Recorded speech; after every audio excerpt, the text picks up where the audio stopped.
കവി പറഞ്ഞതിന്റെ അർത്ഥം ലഇൻ മാത ഖൗമുൻ ബഅദ ഇൽമിൻ വതാഅത്തിൻ ഫദിക്റുഹും ഫിന്നാസി ലൈസ യമൂതു ലഖദ് നതഖത് ആസാറുഹും ബഅദ മൗതിഹിം ബിഫദ്ലിഹിം വൽ ജാഹിദൂന സുകൂതു. ലഇൻ മാത ഖൗമുൻ ബഅദ ഇൽമിൻ വതാഅത്തിൻ, വിജ്ഞാനമാർജിക്കുകയും തദനുസൃതമായ സൽക്കർമ്മങ്ങൾ അനുഷ്ഠിക്കുകയും ചെയ്ത് ഒരാൾ മരിച്ചുപോയാൽ, അല്ലെങ്കിൽ ഒരു വിഭാഗം മരണപ്പെട്ടു പോയാൽ, ഫദിക്റുഹും ഫിന്നാസി ലൈസ യമൂതു, അവരെക്കുറിച്ചുള്ള അനുസ്മരണങ്ങൾ അസ്തമിച്ചു പോവുകയില്ല. ലഖദ് നതഖത് ആസാറുഹും ബഅദ മൗതിഹിം, അവർ മരിച്ചുപോയാലും അവരുടെ പ്രവർത്തനങ്ങൾ തങ്ങളുടെ മഹത്വങ്ങളെ സംബന്ധിച്ച് ഉദ്ഘോഷിച്ചുകൊണ്ടിരിക്കും. ബിഫദ്ലിഹിം ലഖദ് നതഖത് ആസാറുഹും ബഅദ മൗതിഹിം ബിഫദ്ലിഹിം വൽ ജാഹിലൂന സുകൂതു. എന്നാൽ വിജ്ഞാനികളല്ലാത്ത ആളുകൾ, വിവരമില്ലാത്ത ആളുകൾ, അജ്ഞരായ ആളുകൾ മരിച്ചുപോയാൽ അതോടൊപ്പം അവരുടെ ചരിത്രവും മരിച്ചു പോകുന്നു എന്നതാണ് വസ്തുത. വേറൊരു കവി പാടിയിട്ടുള്ളത് അൽ ജാഹിലൂന ഫമാതു ഖബ്ല മൗതിഹിം വൽ ആലിമൂന വഇൻ മാതു ഫഅഹ്യാഉ. വിവരമില്ലാത്ത ആളുകൾ മരിക്കുന്നതിന് മുമ്പ് തന്നെ മരിച്ചുപോയവരാണ്, മൃതതുല്യരാണ് എന്നർത്ഥം. എന്നാൽ പണ്ഡിതന്മാർ വൽ ആലിമൂന വഇൻ മാതു ഫഅഹ്യാഉ, അവർ മരിച്ചുപോയവരാണെങ്കിലും ശരി അവർ ജീവിച്ചിരിക്കുന്നവരായിരിക്കും. അങ്ങനെയാണ് 2 പതിറ്റാണ്ടുകൾ പിന്നിട്ടിട്ടും ശംസുൽ ഉലമാ ശൈഖുന ഇ കെ അബൂബക്കർ മുസ്ലിയാർ നവ്വറല്ലാഹു മർഖദഹു അവരെ അനുസ്മരിച്ച് ഇവിടെ ഇങ്ങനെ ഒരു വിപുലമായ പരിപാടി നടത്തപ്പെടുന്നത്, ആ പരിപാടി നിങ്ങളെപ്പോലെയുള്ള സാമാജികരാൽ പുഷ്കലമായി തീർന്നിട്ടുള്ളത്. ഇതിന്റെ സംഘാടകർക്കും ഇതിൽ സംഗമിച്ചവർക്കുമൊക്കെ അല്ലാഹു അർഹമായ പ്രതിഫലം നൽകട്ടെ, ആമീൻ. ഇതുപോലെയുള്ള ഒരു ബഹുമുഖ വ്യക്തിത്വത്തിന്റെ ജീവിതത്തിന്റെ എല്ലാ മേഖലകളിലേക്കും, അല്ലെങ്കിൽ പൊതുമേഖലകളിലേക്കെങ്കിലും പ്രമുഖ മേഖലകളിലേക്കെങ്കിലും കടന്നു ചെല്ലുക എന്നത് തന്നെ പ്രയാസകരമാണ്. അതുകൊണ്ടാണ് ഇവിടെ സംസാരിക്കാൻ ക്ഷണിക്കപ്പെട്ട ആളുകൾക്ക് ഓരോ വിങ്ങുകൾ അല്ലെങ്കിൽ ജീവിത മേഖലകൾ വേർതിരിച്ചു നൽകപ്പെട്ടിട്ടുള്ളത്. അതുകൊണ്ട് തന്നെ എനിക്ക് നിശ്ചയിക്കപ്പെട്ട വിഷയത്തിൽ മാത്രമാണ് ഞാൻ സംസാരിക്കാൻ ഉദ്ദേശിക്കുന്നത്. സുവിശേഷം എന്നാണ് ഈ നോട്ടീസിൽ കാണുന്നത്.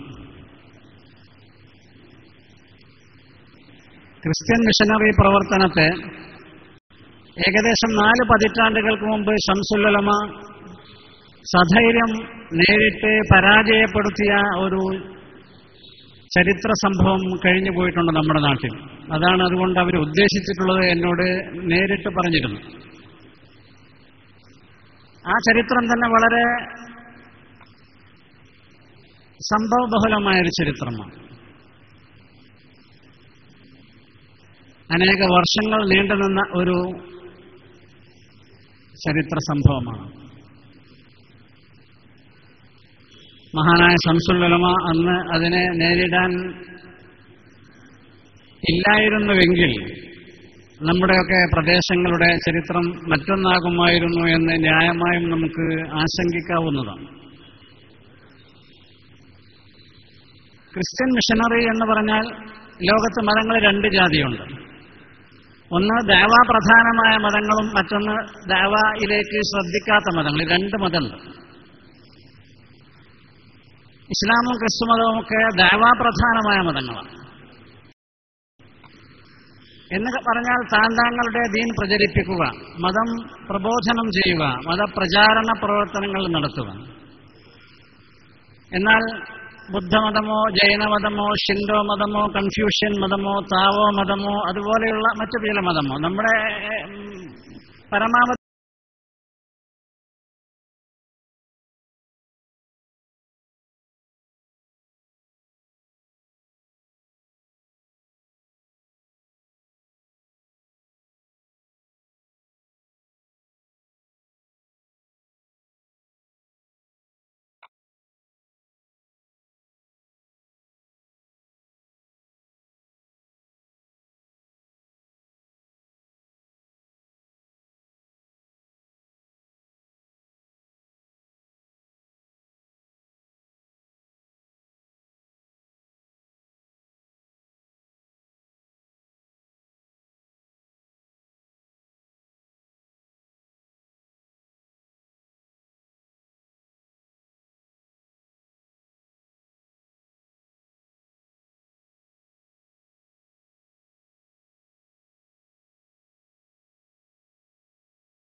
കുദ്റത്തുടയോന അല്ലാന്റെ ഇളയാനെ ഉവ്വത്തായുയർന്ന കാരുണ്യ സമസ്ത ഖുർആനും സുന്നത്തും ഇജ്മാഉം ഖിയാസും ഖൗലായി വർത്തിച്ച ആദര സമസ്ത ആലിമും മാരീഫും ഉലമാവും ഉമറാവും ആത്തിരു സമസ്തക്കെന്നും തണലാണേ അറിവിൻ കിരണങ്ങൾ എങ്ങും പ്രഭയാണേ ആണ്ടുകൾ ഒരുപാട് സമസ്തയ്ക്കു പൊലിവാണ് ിനെതിരെ വന്ന ജീവരാണ് ബർക്കത്തും റഹ്മത്താൽ ഏറെ ഫളിലാണ് ബഹറിനക്കരെയും പാറിയ കൊടിയാണ് ബഹുമാന്യ സമസ്ത എന്നും പൊലിവാണ് ദീനിൻ പാതയിലായി എന്നും ചലിക്കുന്നേ ദുനിയാവിൻ നേട്ടങ്ങൾ എല്ലാം വെടിയുന്നേ ദയ്യാന്റെ പ്രീതിയും എന്നും കൊതിക്കുന്നേ ദർജയിൽ ഒരുപാട് മുന്നിൽ ഗമിക്കുന്നേ മുല്ലക്കോയ തങ്ങൾ പാകിയ വിത്താനെ മുത്തഖീങ്ങളെന്ന് പോറ്റിയ സത്താനെ മുസ്ലിം ഉമ്മത്തിന്റെ വഴി വിളക്കാണ് മൂവർണ്ണ കൊടികൾ പാറിയതിക്കാണ് തഖ്വയുള്ളോരാലി നിങ്ങൾ നയിക്കുന്നേ തളരാതെ മുന്നേറി ദീനെ വളർത്തുന്നേ തൗഹീദിൻ പാതയിൽ എന്നും കുതിക്കുന്നേ തെല്ലും പാതിയില്ല എന്നും സ്തുതിക്കുന്നേ സയ്യിദർ സാദാത്തും സദയം മുന്നിൽ നിന്നേ സൗഭാഗ്യ സമസ്ത സൗരഭ്യമായി വന്നേ സമതിന്തിയുള്ള നേടാൻ സർവരും പണിചേർന്നേ സത്യമാദത്തിന്റെ സാരം മുരക്കുന്നേ അഹ്ലുസുന്നത്തിന്റെ ആദർശം വെളിവാണേ അഹ്ലുബൈത്തിനെല്ലാം ഇന്നും മികവാണേ ഹദർ മൗത്തിൽ നിന്നും വന്ന നിരയാണേ ആരംഭ സമസ്തക്കെന്നും ശുഹ്റാണേ മദ്രസ പ്രസ്ഥാനം ഏറെ കുതിപ്പാണേ മതവിദ്യാഭ്യാസവും പകരും സംഗമാണേ മതസൗഹാർദ്ദമെന്നും കാംക്ഷിക്കും പ്രിയരാണേ മതബോധമെന്നെന്നും വളർത്തും നിരയാണേ മന്നാനെ തുണയേക് പുണ്യ സമസ്തക്ക് മണ്ണിലെങ്ങും വളരാൻ വന്യ സമസ്തക്ക് മൂല്യങ്ങൾ എന്നെന്നും ഉയർത്തിപ്പിടിക്കുന്നേ മൂല്യമില്ല വിഘടിതർ എന്നും കിതയ്ക്കുന്നേ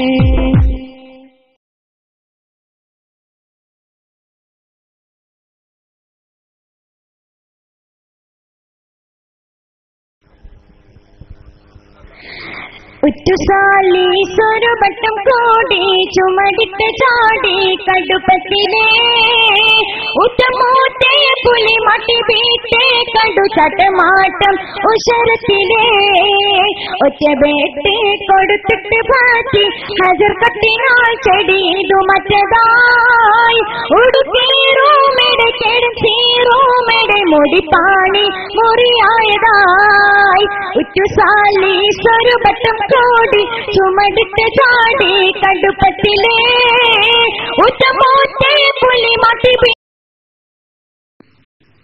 കുറെ ആൾ അങ്ങനത്തെ പുസ്തകങ്ങളൊക്കെ വീടുകൾ തോറും കയറി ഇറങ്ങി ഇവര് ഈ ലഘുലേഖകൾ വിതരണം ചെയ്യുകയും മുസ്ലിമീങ്ങളുടെ പൊതുജീവിതത്തിൽ വരെ ഗാഢമായി ഇറങ്ങിച്ചെന്ന് ശക്തമായ സാമൂഹിക ബന്ധങ്ങൾ സ്ഥാപിച്ച് അവരുമായി വലിയ ബന്ധം പുലർത്തുകയും ചെയ്തു. എത്ര വരെ എന്നാൽ എന്റെ വീട്ടിൽ എന്റെ വാപ്പ മരിച്ചാൽ അച്ഛൻ വന്നിട്ട് മയ്യത്തെടുക്കാൻ പറ്റുകയുള്ളൂ എന്ന് ഞാൻ പറയുന്ന ഒരവസ്ഥയിലേക്ക് വരെ മലപ്പുറം ജില്ലയുടെ ചില ഭാഗത്തെ മുസ്ലിമീങ്ങൾ പുരോഗമിച്ചു, അഥവാ അത് പതിച്ചു. അച്ഛൻ അങ്ങനെയുള്ള ശക്തമായ ഒരു ഗാർഹിക ബന്ധം സ്ഥാപിച്ചു കഴിഞ്ഞിരുന്നു. ഇതൊക്കെ ഇവിടെ നടന്നതാ. അച്ഛൻ വന്നിട്ട് മയ്യത്തെടുത്താൽ മതി എന്ന് പറഞ്ഞു. പെരുപ്പിച്ച് പറയണില്ല, സങ്കല്പിച്ചും പറയുന്നില്ല, കഥ പറയുന്നില്ല, സംഭവിച്ച കാര്യങ്ങളാണ് പറയുന്നത്.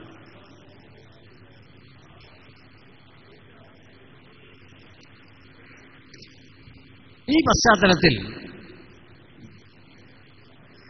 നമ്മുടെ പണ്ഡിതന്മാരും സമസ്ത കേരള ജംഇയ്യത്തുൽ ഉലമായുടെ പ്രവർത്തകന്മാരും നേതാക്കന്മാരും വിഷയം ഗൗരവമായി ചിന്തിക്കുകയും ഇതിന് ചില പരിഹാരങ്ങളൊക്കെ കാണണമെന്ന് തീരുമാനിക്കുകയും ചെയ്തു.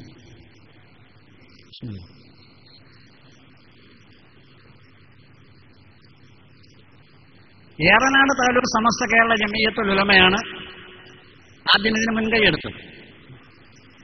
ആ ഇടയാണ് സമസ്ത കേരള ജംഇയ്യത്തുൽ ഉലമക്ക് താലൂക്ക് കമ്മിറ്റികൾ വരാൻ തുടങ്ങിയത്. 1975 സമസ്ത കേരള ജംഇയ്യത്തുൽ ഉലമ ഏറനാട് താലൂക്ക് കമ്മിറ്റി രൂപീകൃതമായിരുന്നു. പക്ഷെ ആരാപ്പതിനെ പറ്റി പറയാം, ഇവരെ പറ്റി ആർക്കും ഒന്നും അറിയില്ല. ഇവരെ കിതാബ് ചില സ്ഥലത്തൊക്കെ വെറുതെ കിട്ടുന്നതുകൊണ്ട് ചില ആൾക്കാരെ കയ്യിലുണ്ടാവും. നിർഭാഗ്യകരം എന്ന് പറയട്ടെ, ഉദാഹരണം പറയാൻ തുർക്കി കിതാബ് പോലെ മൗലന്മാരെടുത്തുണ്ടാവും, ആരും നോക്കൂല, വെറുതെ ഇട്ടണാണ് എന്നതുകൊണ്ട്. അതുപോലെ ഈ മത്തായി, മർക്കോസ്, ലൂക്കോസ്, യോഹന്നാൻ എന്നൊക്കെ പറഞ്ഞാൽ വെറുതെ കിട്ടും. പക്ഷെ അത് വായിച്ചു നോക്കിയാൽ തന്നെ ആദിയിൽ ദൈവം ഉണ്ടായിരുന്നു, പിന്നെ ദൈവം പ്രകാശം പടച്ചു, അത് നല്ലത് എന്ന് ദൈവം കണ്ടു, അടുത്ത ദിവസം ഭൂമി അടച്ചു, അങ്ങനെ 6 ദിവസം കഴിഞ്ഞപ്പോൾ ദൈവം വിശ്രമിച്ചു, 7ാമത്തെ ദിവസം എന്നൊക്കെ പറയുമ്പോൾ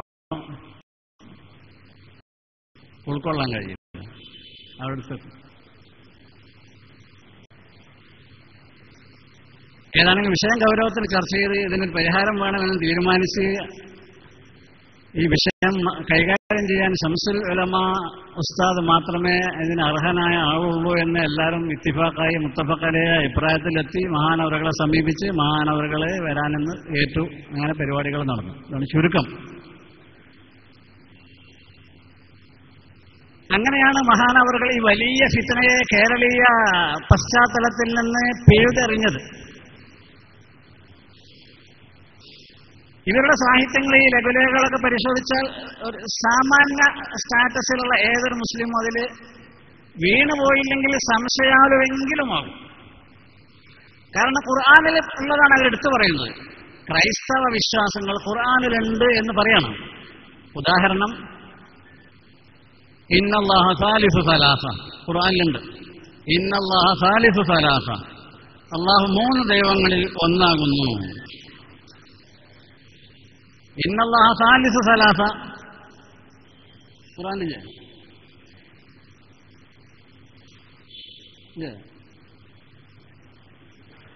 കുട്ടിസന്താരിക്ക് സംശയം, പിന്നെ ബാക്കിയുള്ളവരെന്ത് പറയാനാ?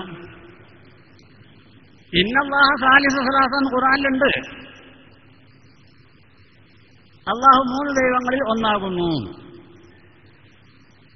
വേറെ ഒരുപാട് ഉദാഹരണം പറയാൻ സമയമില്ല. കൂനു ഹൂദൻ ഔ നസാറ തഹ്തദു ഖുർആനിലുണ്ട്. ഉണ്ടോ? കൂനു ഹൂദൻ ഔ നസാറ തഹ്തദു, നിങ്ങൾ ജൂതന്മാരോ ക്രിസ്ത്യാനികളോ ആവുക, എങ്കിൽ നിങ്ങൾ സന്മാർഗപ്രാപ്തരായി തീരും. ഖുർആനിലുണ്ട്. കുട്ടിസന്താനോട് സംശയം ഉണ്ടെങ്കിൽ ഉറപ്പാ. കൂനു ഹൂദൻ ഔ നസാറ തഹ്തദു,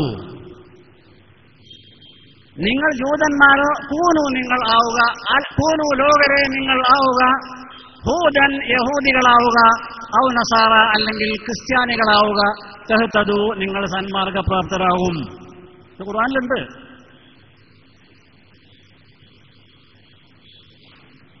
ഇയാൾ ആർക്കെങ്കിലും സംശയം ഉണ്ടെങ്കിൽ കൈയൊന്നിക്കണം.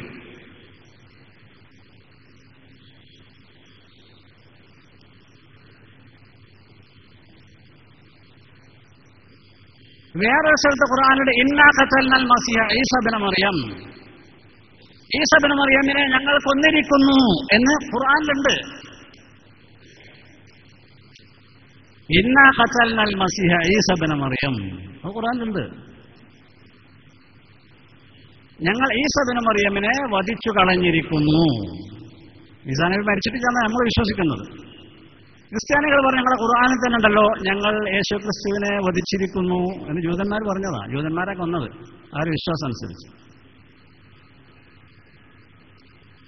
വേറൊരു സ്ഥലത്ത് ഖുർആനുണ്ട് ലൻ യദ്ഖുലൽ ജന്നത ഇല്ലാ മൻ കാന ഹൂദൻ ഔ നസാറ, ജൂതനോ ക്രിസ്ത്യാനിയോ ആയെങ്കിൽ മാത്രമേ സ്വർഗത്തിൽ കടക്കുകയുള്ളൂ, തീർച്ച.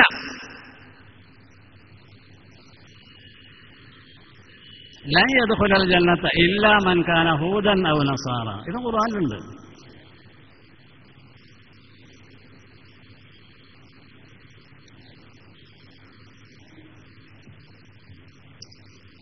പിന്നെ ഈ മസീഹനാണ് ദൈവം എന്ന അവർ വേറൊരു വാദം, അതും ഖുർആനിലുണ്ട്. ഇന്നല്ലാഹ ഹുവൽ മസീഹ് ഇബ്നു മറിയം, അല്ലാഹു തആല തന്നെയാണ് മസീഹ് ഇബ്നു മറിയം.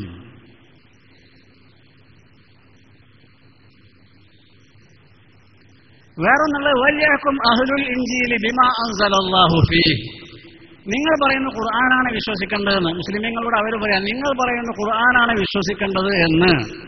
എന്നാൽ നിങ്ങളുടെ ഖുർആനിലുണ്ടല്ലോ വല്യഹ്കും അഹ്ലുൽ ഇൻജീലി ബിമാ അൻസലല്ലാഹു ഫീഹി, ഇൻജീലിന്റെ ആൾക്കാർ അതിൽ ഉള്ളത് വിധിച്ചാൽ മതി എന്ന് ഖുർആനിലുണ്ടല്ലോ. വല്യഹ്കും അഹ്ലുൽ ഇൻജീലി ബിമാ അൻസലല്ലാഹു ഫീഹി എന്ന് ഖുർആനിലുണ്ട്. ഇങ്ങനെ കുറെ ഉദാഹരണങ്ങൾ, ഇതൊക്കെ ഈ ലഘുലേഖയിൽ അറബി മലയാളത്തിലൊക്കെ അറബി തന്നെ ടെക്സ്റ്റിൽ നിന്ന് കട്ട് ചെയ്തിട്ട് കട്ട് ആൻഡ് പേസ്റ്റ് ആയിട്ടാണ് ലഘുലേഖകൾ ഇറങ്ങിയിരുന്നത്. സാധാരണക്കാരയിൽ വീണു പോകും. അപ്പൊ ഈ പറഞ്ഞതിനെ പറ്റിയൊക്കെ മൊത്തത്തിൽ മറുപടി പറയാനുള്ള സമയമുള്ളൂ. അതിൻ്റെ ഒക്കെ വാലും തലയൊക്കെ വേറെ ഉണ്ടാവും. ഈ പറഞ്ഞ ആയത്തിലൂടെ മുന്നിലോ പിന്നിലോ വേറെ ഉണ്ടാവും. അത് കട്ട് ചെയ്തിട്ട് മാറ്റുകയാണ്. ലുഇനല്ലദീന കഫറൂ മിൻ ബനി ഇസ്രായീല, ലുഇനല്ലദീന കഫറൂ മിൻ ബനി ഇസ്രായീല, ബനു ഇസ്രായേല്യർ ശപിക്കപ്പെട്ടിരിക്കുന്നു. ഇന്നതും ഇന്നതും പറഞ്ഞതുകൊണ്ട്, അള്ളാഹു മൂന്നിലൊന്നാണ് എന്ന് പറഞ്ഞതുകൊണ്ട് ശപിക്കപ്പെട്ടിരിക്കുന്നു. അത് വെട്ടാണ്. നിങ്ങൾ ജൂതന്മാരോ ക്രിസ്ത്യാനികളോ ആവുക എന്ന് അവർ പറയുന്നു. അതിന്റെ പിന്നില് വാല കട്ട് ചെയ്തിട്ടുണ്ട്. ബൽ മില്ലത്ത ഇബ്രാഹിം ഹനീഫ, ജൂതനും ക്രിസ്ത്യാനി ആയതുകൊണ്ട് വിജയിക്കാൻ കഴിയില്ല. ഇബ്രാഹിം നബിയുടെ ദീൻ പിൻപറ്റണം, അപ്പോഴേ വിജയിക്കുള്ളൂ. അത് കട്ട് ചെയ്യാം. ഇങ്ങനെയാണ് ഇവർ ഈ പറഞ്ഞതുപോലുള്ള എല്ലാ ആയത്തുകളോടും ഒന്നുകിൽ അതിന്റെ ആദ്യ ഭാഗമോ അല്ലെങ്കിൽ അതിന്റെ അവസാന ഭാഗമോ കട്ട് ചെയ്ത് മാറ്റിയെടുത്ത് ആളുകൾക്കറിയില്ല, സാധാരണക്കാരില്ല അറിയില്ല അതിന്റെ പിന്നിലെന്താ പറയുന്നത്, ഇതിന്റെ മുന്നിലെന്താ പറഞ്ഞിട്ടുള്ളത്.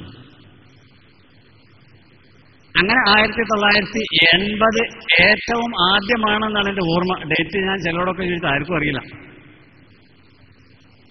1980 ആദ്യമാണ് മഞ്ചേരിയിൽ പരിപാടി നടക്കുന്നത്, മഞ്ചേരി സഭാ ഹാളിൽ. അതിന്റെ തൊട്ട് പിന്നിൽ തന്നെ എടക്കരയിലും ഒരു പരിപാടി നടന്നു. അതിലും ശംസുൽ ഉലമ തന്നെയാണ് പ്രസംഗിച്ചത്. മഞ്ചേരിയിൽ ഒരു ദിവസം, എടക്കരയിൽ 2 ദിവസം. എടക്കരയിലെ പൂവത്തിക്കൽ എന്ന് പറയുന്ന ഭാഗമുണ്ട് ടൗണിന്റെ, അവിടെ ആയിരുന്നു പരിപാടി. എല്ലാ 2 പരിപാടിയിലേക്കും ക്രിസ്തീയ പാതിരിമാരെയും പണ്ഡിതന്മാരെയും ഒക്കെ ക്ഷണിക്കാൻ ശംസുൽ ഉലമ പ്രത്യേകം ഏർപ്പാട് ചെയ്തിരുന്നു. അവരെ ക്ഷണിക്കണം, അവർക്ക് പ്രത്യേക സൗകര്യമൊക്കെ ചെയ്തെടുത്ത് എല്ലാ സെക്യൂരിറ്റിയും സേഫ്റ്റിയും ഒക്കെ വാഗ്ദാനം ചെയ്തിട്ടൊക്കെ അവരെ ക്ഷണിച്ച് അവരൊക്കെ വന്നിരുന്നു. അങ്ങനെയാണ് 2 പരിപാടികളും നടന്നത്. ഈ പരിപാടി ശംസുൽ ഉലമ വളരെ മൗലികമായി തന്നെ പ്രാമാണികമായി തന്നെ ക്രിസ്തീയ വാദങ്ങൾ ഉദ്ധരിക്കുകയും ഉന്നയിക്കുകയും ബൈബിൾ എടുത്തുകൊണ്ട് തന്നെ അതിനെ ശിഥിലമാക്കുകയും ചെയ്തു എന്നതാണ് സംഭവിച്ചത്.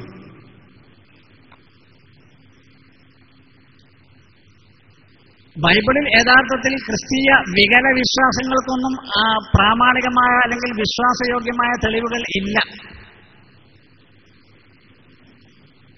ഈസാ നബി അലൈഹി ഇസ്ലാമിനെ പറ്റിയാണ് ഇപ്പോൾ അവർ യേശു ക്രിസ്തു എന്ന് പറയുന്നത്. തന്നെ ആരാധിക്കണമെന്ന് യേശു ക്രിസ്തു പറഞ്ഞിട്ടില്ല എന്ന് മാത്രമല്ല,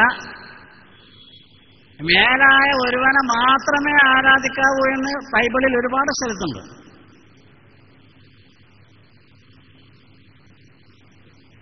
എന്നെ മഹത്വവൽക്കരിക്കുന്നവരും എന്നെ ദൈവമായി വിളിക്കുന്നവരും ഞാനുമായി യാതൊരു ബന്ധവുമില്ലാത്തവരാണ് എന്ന് ബൈബിളിലുണ്ട്. ഇങ്ങനെ ഒരുപാട് കാര്യങ്ങൾ ഇൻഷാ അല്ലാഹ് സമയമുണ്ടെങ്കിൽ നമുക്ക് വഴിയെ പറയാം. മഞ്ചേരിയിൽ തുടങ്ങിയ നടന്ന സംവാദത്തിൽ ശംസുൽ ഉലമ ആദ്യം ചോദിച്ചത്, നിങ്ങൾ യേശു ക്രിസ്തുവിനെ ആരാധിക്കുന്നത് പിതാവില്ലാതെ ജനിച്ചു എന്നതുകൊണ്ടാണല്ലോ. അവർ പറയുന്നത് അതാണ്, പിതാവില്ലാതെ. പിന്നെ വേറെ കുറെ ഇലാഫിയാത്തുണ്ട്, കുറെ അമാനുഷികതകൾ യേശു ക്രിസ്തു കാണിച്ചിട്ടുണ്ട്, മറ്റമ്പിയാക്കന്മാരും കാണിച്ചിട്ടുണ്ട്. യേശു ക്രിസ്തു മരിച്ചവരെ ജീവിപ്പിച്ചിട്ടുണ്ട്, അത് മറ്റു പ്രവാചകന്മാരും ജീവിച്ചിട്ടുണ്ട്. എന്നല്ല, യേശു ക്രിസ്തുവിന്റെ ശിഷ്യന്മാർ വരെ മരിച്ചവരെ ജീവിപ്പിച്ചിട്ടുണ്ട്. പുണ്യാളന്മാർ അല്ലെങ്കിൽ പുണ്യപുരുഷന്മാർ അല്ലെങ്കിൽ ഹവാരികൾ എന്ന് പറയുന്ന അപ്പോസ്തലന്മാർ, ഇവരും ഇതൊക്കെ മരിച്ചവരെ ജീവിപ്പിച്ചിട്ടുണ്ട്. മഹാനവറുകൾ ആദ്യം അവരോട് ചോദിച്ചു, നിങ്ങൾ അതിന്റെ പേരിലാണ്, ബാപ്പയില്ലാതെ ജനിച്ചു എന്നതിന്റെ പേരിലാണ് യേശു ക്രിസ്തുവിൽ ദിവ്യത്വം വെച്ച് കെട്ടുന്നത് എങ്കിൽ ബാപ്പയും ഉമ്മയും ഇല്ലാതെ ജനിച്ച ആദ്യ നബിയെ നിങ്ങൾ സൂപ്പർ ദൈവമാക്കേണ്ടതല്ലേ എന്നാണ് ചോദ്യം. മറ്റത് ജനറൽ ദൈവം, ബാപ്പയില്ലാതെ ജനിച്ചുകൊണ്ട്, ബാപ്പയമ്മയില്ലാതെ ജനിച്ചുകൊണ്ട് സൂപ്പർ ദൈവമാകണം ആദ്യ നബി. അവരുത്തരം മുട്ടി, അവർക്ക് ഇടപെടാനുള്ള അവസരം കൊടുത്തിരുന്നു.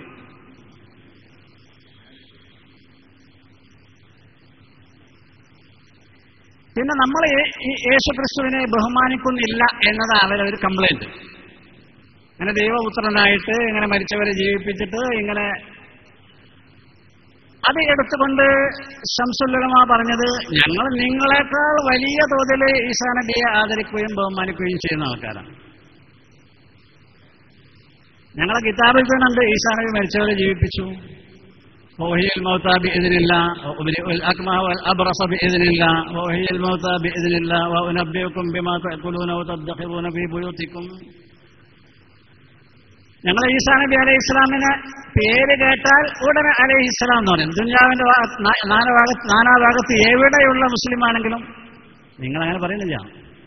ഞങ്ങളാണ് ഈസാ നബിയെ ഏറ്റവും നന്നായി അറിയുന്നവരും അംഗീകരിക്കുന്നവരും ബഹുമാനിക്കുന്നവരും ആദരിക്കുന്നവരും. ശൈഖുനാ പറഞ്ഞു. ഇത് ഇടയ്ക്കിടെ ബൈബിൾ ഉദ്ധരിച്ചുകൊണ്ടും പിന്നെ ഇസ്ലാമിക പരിപ്രേക്ഷ്യം അനുസരിച്ചുമായിരുന്നു മഹാനവറുകൾ പ്രസംഗിച്ചത്.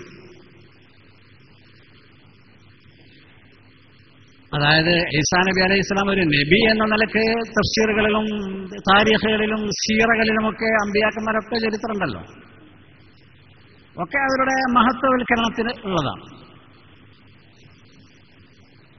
പിന്നെ മഹാനായ ശൈഖുന ശംസുൽ ഉലമ അവർ ബൈബിളിലേക്ക് കടക്കുക. ഞാൻ വളരെ ചുരുക്കിയാ പറയുന്നുണ്ടോ, ബൈബിളിലേക്ക് കടക്കുക. നിങ്ങളുടെ ബൈബിൾ എന്ന് പറഞ്ഞാൽ ബൈബിൾ ഒരുപാട് ജാതിയുണ്ട്. പഴയ നിയമമുണ്ട്, പുതിയ നിയമമുണ്ട്. പഴയ നിയമം എന്ന് പറഞ്ഞാൽ ഈസാ നബി അലൈഹി സ്വലാം വരുന്നതിന് മുമ്പുള്ള പ്രവാചകന്മാരുടെ വേദങ്ങളും ഗ്രന്ഥങ്ങളും അവരുടെ ചരിത്രങ്ങളും ഒക്കെ ഉണ്ട്. ഇതിൽ ഏറ്റവും ആദ്യത്തെ 5 എണ്ണം ഉണ്ട്. 5 വേദങ്ങൾ, അതാണ് ഈസാ നബിയുടെ തൗറാത്ത് എന്നാണ് വിശ്വാസം. പിന്നുള്ളത് മറ്റു പല പ്രവാചകന്മാരുടേത്, രാജാക്കന്മാരുടേത്, പ്രവാചകന്മാരുടേതൊക്കെ ഉണ്ട്. സമയം വളരെ കുറവാണ്. അപ്പൊ മഹാനവറുകൾ ചോദിച്ചു, നിങ്ങളുടെ ബൈബിൾ, നിങ്ങൾ പറഞ്ഞ പുതിയ നിയമം, ക്രിസ്ത്യാനികളുടെ നിയമം പുതിയ നിയമം, മത്തായി, മാർക്കോസ്, ലൂക്കോസ്, യോഹന്നാൻ, ഞാൻ 4 എണ്ണാണല്ലോ. ഇത് അള്ളാഹുവിന്റെ കിതാബ് അല്ല എന്നുള്ളതിന് വ്യക്തമായ തെളിവ് ഇത് തന്നെയാണ്, ഈ കിതാബ് തന്നെയാണ്. അള്ളാഹുവിന്റെ വചനമാണ്, അള്ളാഹുവിന്റെ വേദമാണ് എങ്കിൽ എല്ലാം ഏകദേശമെങ്കിലും ഒന്നാകണ്ടേ. യേശു വന്നു എന്ന് ഒന്നിൽ കാണുന്നുണ്ട്, മറ്റൊന്നിൽ യേശു ആഗതനായി എന്നാൽ അർത്ഥത്തിൽ കുഴപ്പമില്ല. മൂന്നാമത്തേതിൽ യേശു സമാഗതനായി എന്ന് പറഞ്ഞാൽ കുഴപ്പമില്ല. യേശു സ്റ്റേജിലേക്ക് എഴുന്നള്ളി എന്ന് പറഞ്ഞാൽ കുഴപ്പമില്ല. അപ്പൊ 4 തഅബീറായി, മാനയിൽ വ്യത്യാസമില്ല. ഇതങ്ങനെയല്ലല്ലോ നിങ്ങളെ കിതാബ്. നിങ്ങളെ കിതാബിൽ സൂറത്തുകൾക്ക് തന്നെ വ്യത്യാസമുണ്ട്. മത്തായിയിൽ 28 അധ്യായം, മാർക്കോസിൽ 16 അധ്യായം. 28ഉം 16ആയിട്ടുള്ള ബന്ധം.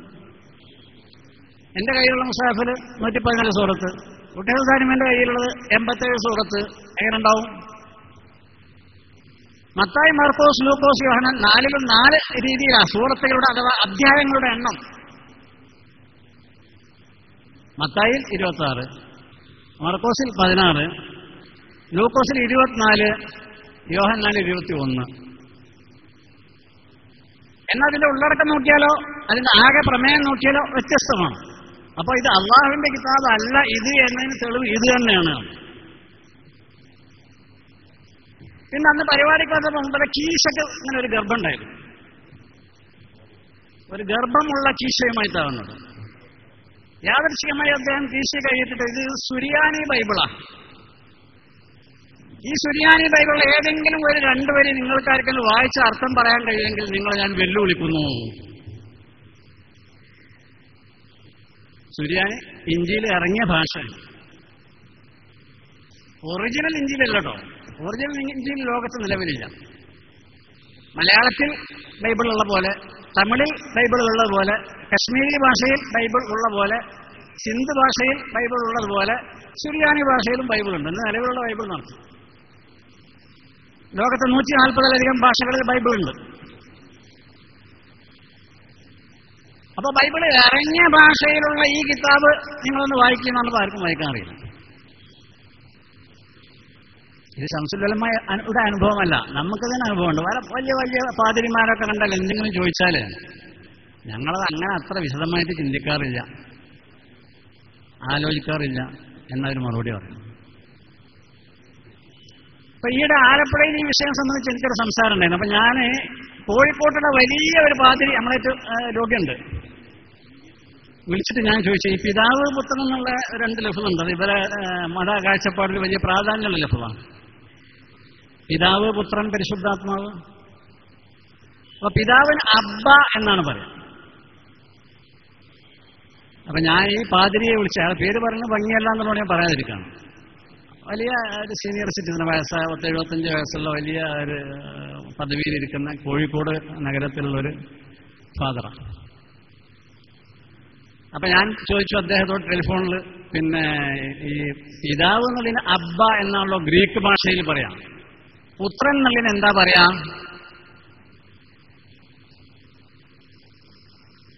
അയാൾ പറഞ്ഞത് എനിക്കിപ്പോ ഓർമ്മയില്ല, പറയാൻ കഴിയില്ല, ആണെങ്കിൽ പിന്നെ നോക്കിയിട്ട് പറഞ്ഞാലോ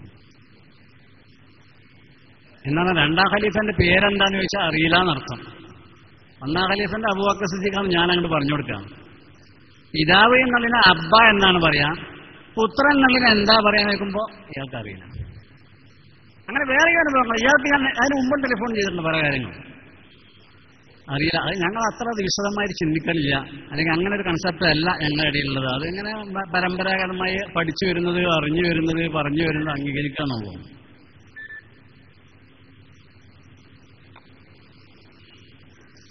അപ്പൊ ഇവരോട് 2 വരി വായിച്ചു പറയാൻ പറഞ്ഞപ്പോ ആർക്കും അറിയില്ല. ഇവർ പല ആൾക്കാരും പല മുമ്പിൽ എന്റെ പേര് എന്റെ മാതിരി DR എന്നുണ്ടാവും, ഡോക്ടറേറ്റ്. അപ്പൊ ഈ യൂറോപ്പിലൊക്കെ അങ്ങനെ കുറെ പെട്ടിപ്പീടിക യൂണിവേഴ്സിറ്റികളുണ്ട്, പെട്ടിപ്പീടിക യൂണിവേഴ്സിറ്റികൾ. ഇപ്പൊ അടുത്ത കാലത്ത് നമ്മുടെ നാട്ടിൽ അങ്ങനെ ഒരു ജ്വരം തുടങ്ങിയിട്ടുണ്ട്. പല ആൾക്കാരും ഇങ്ങനെ ഡോക്ടറായിട്ട് ഇറങ്ങി വരുന്നുണ്ട്.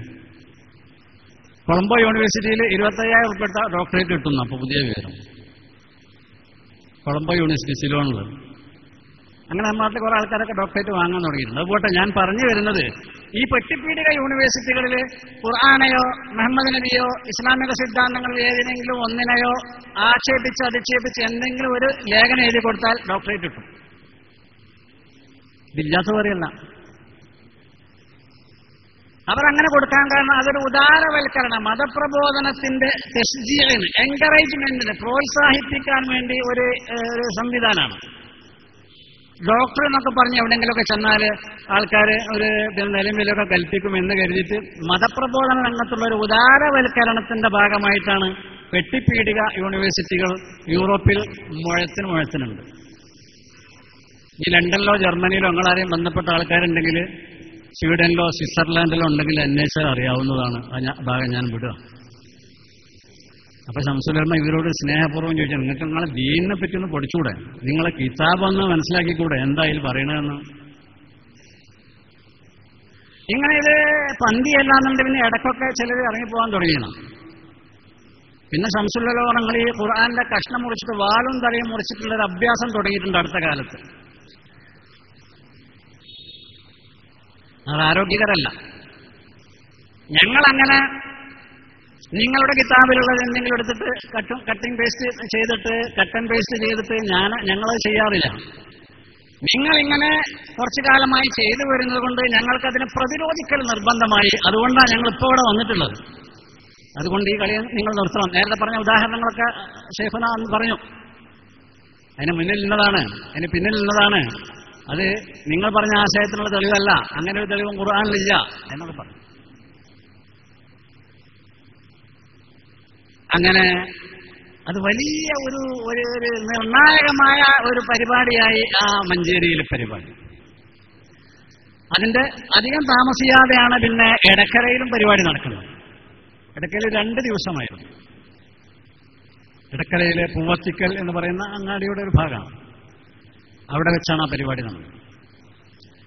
അവിടെയും ഏറെക്കുറെ ഇതുപോലെയുള്ള വിഷയാവതരണങ്ങളും അല്ലെങ്കിൽ ഇതുപോലെ പിന്നെ ബൈബിളിലുള്ള വിഷയങ്ങളെ പരാമർശിച്ചുകൊണ്ട് വളരെ മാന്യമായ രീതിയിൽ ജനങ്ങൾക്ക് മനസ്സിലാക്കാവുന്ന രീതിയിലുള്ള വിഷയാവതരണങ്ങളാണ് മഹാനായ ശൈഖുന അന്ന് എടക്കരയിലും നിർവഹിച്ചത്. എടക്കര വലിയൊരു സുവിശേഷ കേന്ദ്രമായി അവർ അംഗീകരിച്ചു കഴിഞ്ഞിരുന്നു. കാരണം അവിടെ ഈ പിന്നെ ഘാട്ടുപ്രദേശം, മലയും കുന്നുമൊക്കെയുള്ള സ്ഥലം, മലയോര പ്രദേശം, മലയോരത്ത് വന്ന് പിന്നെ കർഷകന്മാരവിടെ വന്ന് കൃഷിപ്പണിയിൽ ഏർപ്പെടുമ്പോൾ അവർക്ക് വിദ്യാഭ്യാസപരമായ കാര്യമായിട്ടൊന്നും ഉണ്ടാവില്ല, ചിന്താപരമായ ഒരു പുരോഗതി ഉണ്ടാവില്ല, ആനുകാലിക വിഷയങ്ങളെ സംബന്ധിച്ച് അവർക്കൊന്നും അറിയില്ല. അപ്പൊ ഇങ്ങനത്തെ ആളുകളൊക്കെ ഈ ഇങ്ങനെയുള്ള ചില പ്രാഥമിക വാദങ്ങളെ കൊണ്ട് ഇവരെ കുഴിയിൽ വീഴ്ത്താൻ കഴിയുമെന്ന് കണ്ടിട്ടാണ് അവര് അവിടെ വന്നത്. ഞങ്ങൾ മലപ്പുറം ജില്ലയിലുണ്ട് ഊരകത്തുമല, ഊരകം മല പറഞ്ഞാൽ ഞാനൊക്കെ സ്കൂൾ പഠിച്ചിരുന്ന കാലത്ത് 8ാം ക്ലാസ് 9ാം ക്ലാസ്സിലൊക്കെ പഠിക്കുമ്പോൾ ഊരകം മലയിലേക്കാണ് ഞങ്ങൾ എക്സ്കർഷൻ പോയത്, ടൂർ പോയത്. അത് ജനങ്ങളൊന്നും അവിടെ ഇല്ലാന്നർത്ഥം. ഒഴിഞ്ഞെടുക്കുന്ന കാടും കുന്നും മലയൊക്കെ ആയിട്ടുള്ള സ്ഥലം. നേന്ത്രപ്പഴത്തിന്റെ കൊലയൊക്കെ വാങ്ങി, അവിലൊക്കെ വാങ്ങി, വെള്ളമൊക്കെ ആയിട്ട് ഞങ്ങൾ ടൂർ എക്സ്കർഷൻ പോയത്. പറഞ്ഞു വന്നത് ആ ഊരകം മലയിൽ ആദ്യം കുടിയിറങ്ങിയത് തെക്കുന്നുള്ള കുറെ അക്ഷയന്മാരാണ്. ഇത് ഏകദേശം ഒരു 1.5 നൂറ്റാണ്ട് മുമ്പ് ഇവർക്ക് സബോധം പഠിപ്പിക്കപ്പെടുന്ന ഒരു രീതിയാണ്. ജനങ്ങൾ താമസമില്ലാത്ത സ്ഥലത്തൊക്കെ ചെന്ന് കുടിയേറിയാൽ ചുരുങ്ങിയ വിലക്ക് ഭൂമി കിട്ടും, അവിടെ നല്ല കാർഷിക പുരോഗതി ഉണ്ടാക്കാൻ കഴിയും, അങ്ങനെ തൊഴിലാളികളൊക്കെ നിങ്ങളെ കസ്റ്റഡിയിൽ വരും, അവരെങ്ങനെ ബ്രെയിൻ വാഷ് ചെയ്തുകൊണ്ട് നിങ്ങൾക്ക് മതപ്രബോധനം നടത്താൻ കഴിയും എന്നൊക്കെയുള്ള വളരെ ദീർഘദൃശ്യം. എടക്കര, ചുങ്കത്തറ, അവിടെ ഒരുപാട് ക്രിസ്ത്യാനികളുണ്ട്, ക്രിസ്തീയ സ്ഥാപനങ്ങളുണ്ട്. അവിടെ ചുങ്കത്തറയിൽ ക്രിസ്ത്യാനികൾക്ക് ഒരു ശരിയത്ത് കോളേജുണ്ട്. മഞ്ചേരിയിൽ നിന്ന് അങ്ങോട്ട് പോവുകയാണെങ്കിൽ വലത്തേ ഭാഗത്ത് അവിടെ കാണാം, വലിയ ബോർഡ് കാണാം, തിയോളജിക്കൽ കോളേജ്. അങ്ങനെ ഒരുപാട് അവരുടെ പ്രവർത്തനങ്ങൾ അവിടെ ഉണ്ട്. അവരാ പറഞ്ഞ് കേൾക്കുന്നതിന് അപ്പുറം അവരോട് ചോദിച്ചാൽ ഒന്നും അറിയില്ല. അതിന് എത്രയോ അനുഭവങ്ങൾ. ഞാനും ഉമർലി ശിഹാബ് തങ്ങൾ, നവറുള്ള ഉമർക്കത് തങ്ങളവർക്കും തമിഴ്നാട്ടിലെ ദേവാലയിൽ നിന്നൊരു പരിപാടി കഴിഞ്ഞ് മടങ്ങി വരായിരുന്നു. നാട് കാണിയിലും ഞങ്ങൾ വലത്തോട്ട് തിരിയും. വലത്തോട്ട് കഴിഞ്ഞപ്പോൾ അപ്പോൾ ഭയങ്കര വലിയ മഴയാണ്. ബസ് സ്റ്റോപ്പിന് കുറച്ച് അപ്പുറത്ത് എത്തിയപ്പോൾ അവിടെ ഒരാൾ ഒരു വെളുത്ത നീളക്കുപ്പായിട്ട് ഒരാൾ അവിടെ ഇങ്ങനെ കൊടി മുടിച്ച് നിൽക്കുന്നുണ്ട്, കൈ കാണിച്ചു. 10:30 മണി സമയം. അപ്പോ തങ്ങൾ പറഞ്ഞു എന്താ ചെയ്യാ. നിർഭാഗ്യവശാൽ അതിന്റെ ഒരു 2 ആഴ്ച മുമ്പ് ഒരു ടാക്സി വിളിച്ചു കൊണ്ടുപോയി ഡ്രൈവറെ തട്ടിയ കൊന്ന ഒരു സംഭവം ഉണ്ടായിരുന്നു. തങ്ങളത് അനുസ്മരിച്ചു. ഏതായാലും മുന്നിൽ കയറ്റാം, നമ്മൾ രണ്ടാളും പിന്നിലാണല്ലോ എന്ന് പറഞ്ഞിട്ട് മുന്നിൽ കയറ്റിയാണ് ഞങ്ങൾക്ക് ചുങ്കത്തറക്ക വരേണ്ടത്. നമുക്ക് നല്ലൊരു ഇര വീണ് കിട്ടുകയായിരുന്നു. ഞാനിങ്ങനെ അതിനെപ്പറ്റി പഠിച്ചുകൊണ്ടിരിക്കുന്ന കാലമാണെന്ന്. ഞാൻ പ്രാഥമിക ക്ഷേമാന്വേഷണങ്ങൾ കഴിഞ്ഞതിന് ശേഷം ഞാൻ പറഞ്ഞു, അച്ഛൻ്റെ മാതിരി ഒരാളെ കിട്ടാൻ വേണ്ടി ഞാൻ കുറേ കാലം തിരഞ്ഞെടുക്കുന്നു. ചില സംശയങ്ങളെ കൊണ്ട് ഞാൻ ക്രിസ്തുമതത്തെപ്പറ്റി നിങ്ങളെ മതത്തെപ്പറ്റി കുറേ പഠിച്ചിട്ടുണ്ട്. ചിലതൊക്കെ ഹല്ല് ചെയ്യാൻ കഴിയാതെ, അനലൈസ് ചെയ്യാൻ കഴിയാതെ, ചോദ്യങ്ങൾക്ക് ഉത്തരം കാണാൻ കഴിയാതെ ഞാൻ കഷ്ടപ്പെടുകയാണ്. അച്ഛന് കിട്ടിയത് വളരെ ഭാഗ്യമായി. അങ്ങനെ ചുരുക്കി പറയാൻ, ഞാൻ യേശുക്രിസ്തു ജനിച്ചത് 2000 കൊല്ലം മുമ്പാണല്ലോ. മനുഷ്യന്റെ ജന്മപാപം പേറാൻ വേണ്ടിയാണ് യേശു ജനിച്ചത്. അപ്പൊ അതുവരെയുള്ള ആൾക്കാരുടെ ജന്മപാപമൊക്കെ ആരാ പേറിയത്? ചോദ്യം ഒന്ന്. രണ്ടാമത്തെ ഞാൻ ചോദിച്ചു, പിന്നെ അങ്ങനെ അതിനുവേണ്ടി വന്ന ആണ് യേശു എങ്കിൽ യേശു കുരിശിൽ കിടന്നിങ്ങനെ നിലവിളിയും കൂട്ടാൻ പാടില്ലായിരുന്നല്ലോ. യേശു അട്ടഹസിച്ചു, ഏലോഹി ഏലോഹി ലമ്മാ സബക്താനി, ദൈവമേ ദൈവമേ നീ എന്നെ കൈവിട്ടതെന്ത്, കഴിയുമെങ്കിൽ ഈ പാനപാത്രം എന്നിൽ നിന്ന് അകറ്റണമേ എന്നൊക്കെ യേശു കേണപേക്ഷിച്ചതായി ബൈബിളുകളിലുണ്ട്. അപ്പൊ അതിന് വന്നൊരാൾ സന്തോഷപൂർവ്വം കുരിശിൽ കിടന്ന് മരിക്കല്ലേ വേണ്ടത്? രണ്ടാമത്തെ ചോദ്യം. മൂന്നാമത്തെ ചോദ്യം, ഇങ്ങനെ ഇത് പൊറുക്കണമെന്ന് പഠിച്ചവന് പരിപാടി ഉണ്ടായിരുന്നെങ്കിൽ അതിനൊക്കെ പുറത്തു കൊടുത്താൽ പോരെ? ഞങ്ങൾ അങ്ങനെ വിശ്വസിക്കുന്നത്. ഫതാബ അലൈഹി സുമ്മഹദ, അത് കുറ്റമാണെന്ന് ഖുർആനിൽ പറഞ്ഞിട്ടില്ല, ബൈബിളിലും പറഞ്ഞിട്ടില്ല. അത് മാപ്പ് ചെയ്ത് കൊടുത്താൽ പോരെ? പിന്നെ കുറെ ചോദിച്ചപ്പോ അച്ഛൻ പറഞ്ഞു, ഞങ്ങൾ ഇങ്ങനത്തെ വിഷയമൊന്നും ഞങ്ങൾക്ക് പറഞ്ഞു തരുന്നില്ല, ഞങ്ങളത് ചിന്തിക്കലുമില്ല, ഞാൻ നിങ്ങൾക്ക് തപ്പാലിന് മറുപടി അയച്ചു തരാമെന്ന് പറഞ്ഞു. ഇന്ന് വരെ അങ്ങനെ മറുപടി കിട്ടിയിട്ടില്ല. ചുരുക്കി പറഞ്ഞ സമയം കഴിഞ്ഞുകൊണ്ടാണ് ഇവിടെ ഭാരവാഹികൾ പറഞ്ഞിട്ടുള്ള ഞാൻ നിർത്തുകയാണ്. സ്ത്രീയേകത്വം, ജന്മപാപം, കുരിശ് സംഭവം, ഇങ്ങനെ ഒരുപാട് വികലമായ വിശ്വാസങ്ങൾ, ഒരു സലീമായ വിശ്വാസമുള്ള ഒരു മതവിശ്വാസിക്ക് ഉൾക്കൊള്ളാൻ കഴിയാത്ത ഒരുപാട് സംഭവങ്ങൾ അവരുടെ വിശ്വാസങ്ങളുണ്ട്. അതൊക്കെ ബൈബിളിനെതിരാണ്. മാത്രമല്ല യൂറോപ്യൻ രാജ്യങ്ങളിലുള്ള പല ക്രിസ്ത്യാനികളും നമ്മുടെ ഭാഗത്തേക്ക് തിരിഞ്ഞുകൊണ്ടാണ് ചിന്തിക്കുന്നത്. കാരണം മറ്റൊന്നും മാക്കൂലല്ല, ചിന്തയ്ക്ക് ഉൾക്കൊള്ളാൻ കഴിയാത്ത കാര്യങ്ങളായതുകൊണ്ട്. ജന്മപാപം എന്നൊന്നും ഇല്ലാന്നാ ബൈബിളിലുള്ളത്. എഹെസ്കേൽ എന്നാണ് ഒരു ഗ്രന്ഥത്തിൽ, ഒരു കിതാബിൽ പറയുന്നത്. 18-ാം അധ്യായം 18-21 പറയുന്നത്, ഒരാൾക്ക് മറ്റൊരാളുടെ പാപം വഹിക്കേണ്ടി വരികയില്ല. മകൻ അപ്പന്റെ അകൃത്യം വഹിക്കേണ്ട, അപ്പൻ മകന്റെ അകൃത്യവും വഹിക്കേണ്ട. നീതിമാന്റെ നീതി അവന്റെ മേലിലും ദുഷ്ടന്റെ ദുഷ്ടത അവന്റെ മേലിലും ഇരിക്കും. എഹെസ്കേൽ 18-ാം അധ്യായം 18-ാം സൂക്തം 21-ാം സൂക്തം വരെ. ഇങ്ങനെ ബൈബിളിൽ പറഞ്ഞത് അല്ലാത്ത വിശ്വാസങ്ങളാണ് ഇവരുടേതൊക്കെ. ഇടക്കരയിലുണ്ടായ വേറൊരു സംഭവം, ശേഖുനായ മുട്ടുകുത്തിക്കാൻ വേണ്ടി ഒരു പാതിരി എണീറ്റ് എന്ന് ചോദിച്ചു. നിങ്ങളിപ്പോ കുറെ പറഞ്ഞു, ഞങ്ങളത് കേട്ടു. ഞാനൊരു കാര്യം അങ്ങോട്ട് ചോദിക്കട്ടെ. ശരി, യേശു ക്രിസ്തു മറ്റു പല പ്രവാചകന്മാരും മരിച്ചവരെ ജീവിപ്പിച്ചിട്ടുണ്ട്. മാത്രമല്ല, ഞാൻ നേരത്തെ സൂചിപ്പിച്ച പോലെ യേശു ക്രിസ്തു പറഞ്ഞയച്ച മുർസലീങ്ങൾ, ദൂതന്മാർ, അപ്പോസ്തലന്മാർ ജീവിപ്പിച്ചിട്ടുണ്ട്. അതുപോലെ പല പ്രവാചകന്മാരുടെയും സത്യസന്ധരായ അനുയായികൾ ഇങ്ങനെ പല മുഅ്ജിസാത്തും കാണിച്ചിട്ടുണ്ട്, മരിച്ചവരെ ജീവിപ്പിച്ചിട്ടുണ്ട്. അങ്ങ് മുസ്ലിം സമുദായത്തിന്റെ ജ്വലിക്കുന്ന സൂര്യനാണ് എന്ന് ഞങ്ങൾക്ക് പരിചയപ്പെടുത്തപ്പെട്ടിട്ടുണ്ട്. അതുകൊണ്ട് അങ്ങയുടെ മുമ്പിൽ ഒരു മയ്യത്ത് കൊണ്ടുവന്നാൽ അങ്ങേക്കും അത് ജീവിപ്പിക്കാൻ കഴിയുകയില്ലേ? ചോദ്യം. ശേഖുന മൈക്കിന്റെ മുമ്പിൽ നിന്ന് കുറച്ചപ്പുറത്ത് വേറെ കസേരയിലേക്ക് ഇരുന്ന് കുറച്ചു നേരം അവിടെ ഇങ്ങനെ സ്വസ്ഥമായി ഇരുന്നിട്ട് എണീറ്റ് എന്ന് പറഞ്ഞാൽ, ആയിക്കോട്ടെ ഞാൻ ജീവിപ്പിക്കാം, എവിടെ മയ്യത്ത് വേഗം കൊണ്ടുപോവാം, ഞാൻ ജീവിപ്പിക്കാം, മയ്യത്ത് കൊണ്ടുപോവാം. പാതിരാക്കി എവിടെ നിന്ന് മയ്യത്തിട്ടാണ്? ആരെങ്കിലും അവിടെ തച്ചില്ലണ്ടിരോ? അത് പ്രായോഗികമല്ല.